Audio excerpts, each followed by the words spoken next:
सध्या बाजारामध्ये ओली मटार ही खूप मस्त आणि स्वस्त भेटत आहेत. तर यापासून आपण बऱ्याच रेसिपी बनवतो, पण आज आपण वेगळी एक रेसिपी करून पाहणार आहोत. सर्वप्रथम आपल्या सर्वांचं स्वाद आपुलकीचं या चॅनलवर खूप खूप मनापासून स्वागत. तर मटारपासून आज आपण मस्त आणि कोणताही मसाला न वापरता आणि करायला तितकीच सोपी रेसिपी करत आहोत. त्यासाठी 1 वाटी ओली मटार घेतली, हिरव्या मिरच्या घेतल्या आणि कढीपत्त्याची पाने. सोबतच 2 इंच अद्रकचे तुकडे, 8 ते 9 लसूण पाकळ्या घेतलेल्या आहेत आणि 1 वाटी भरून मुठभर अशी कोथिंबीर आणि अगदी 2 चमचे शेंगदाण्याचे कूट घेतले. एका लोखंडी पॅनमध्ये ही मटार मी भाजून घेत आहे. ही रेसिपी करताना तुमच्याकडे जर लोखंडी कढई असेल तर त्यामध्येच करा, कारण त्यामुळे या पदार्थाची चव फार छान येते. शिवाय लोखंडी कढईमध्ये केलेले पदार्थ खाल्ल्यामुळे लोह देखील भरपूर प्रमाणात वाढते. तर ही मटार भाजून घेताना यामध्ये अगदी तेलाची एक धार टाकून, म्हणजे अगदी अर्धा चमचा तेल टाकून लहान गॅसवरती ही मटार आपण भाजून घेत आहोत.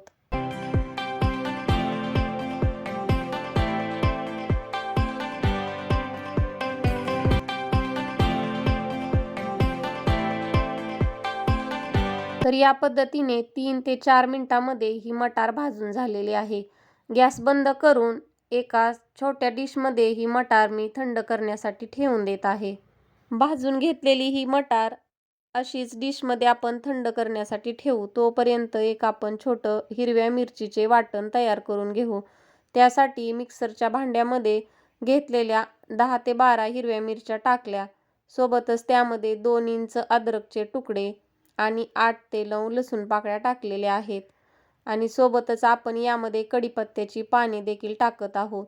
पदार्थामध्ये कढीपत्ता हा वाटून टाकल्यामुळे त्याची टेस्ट छान होते आणि कोथिंबीरीच्या काड्यासहित मुठभर अशी कोथिंबीर घेतली आणि 1 चमचा जिरे टाकून घेतले. तर आपण हे मिक्सरच्या भांड्यामधून या पद्धतीने याचे वाटण तयार करून घेतलेले आहे. तयार केलेले हे हिरवी मिरचीचे वाटण आपण वाटीमध्ये बाजूला काढून त्याच मिक्सरच्या भांड्यामध्ये थंड झालेली मटार देखील आपण वाटून घ्यायची आहे. मिक्सरमधून ही मटार वाटून घेताना कमी जास्त मोडवरती मिक्सर करून थोडी जाडसर अशी ही मटार वाटून घेतलेली आहे. तर या पद्धतीने आपली मटार देखील वाटून तयार झाली. ज्या पॅनमध्ये आपण मटार भाजली होती तोच पॅन नंतर गरम करून त्यामध्ये 3 ते 4 चमचे तेल टाकून घेतलेले आहे. तेल चांगले गरम झाल्यानंतर नेहमीप्रमाणे आपण सुरुवातीला मोहरी आणि जिरेची फोडणी देणार आहोत. तर जिरे आणि मोहरीची फोडणी व्यवस्थित अशी झाल्यानंतर त्यामध्ये तयार केलेले हिरव्या मिरचीचे वाटण आपण टाकायचे आहे. तर तयार केलेले सर्वच वाटण मी ते वापरलेले आहे. मिरची अगदी 1 ते 1.5 मिनिटासाठी लो गॅसवरतीच आपण ही देखील भाजून घ्यायची आहे. तर व्यवस्थित मिरची परतून झाल्यानंतर त्यामध्ये आपण तयार केलेले वाटाण्याचे वाटण टाकणार आहोत. तर हे वाटण देखील आपण यामध्येच टाकायचे आहे. मिरची व्यवस्थित परतल्यानंतर अगदी पाव चमचा हळद टाकून घ्यायची.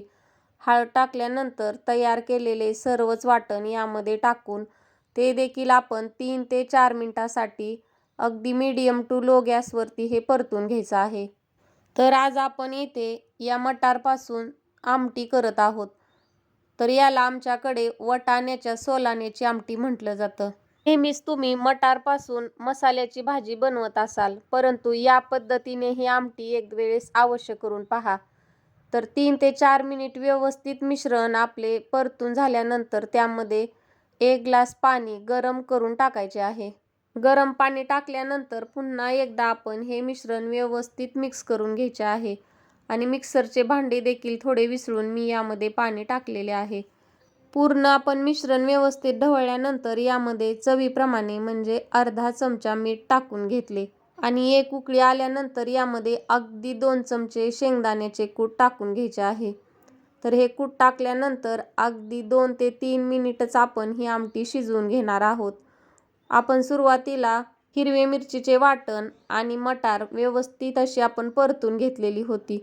त्यामुळे नंतर ही आमटी फार वेळ शिजवण्याची अजिबात गरज नाही.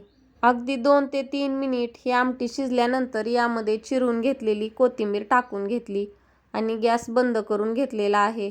तर ही आपली वाटाण्याची सोलाण्याची आमटी तयार झालेली आहे.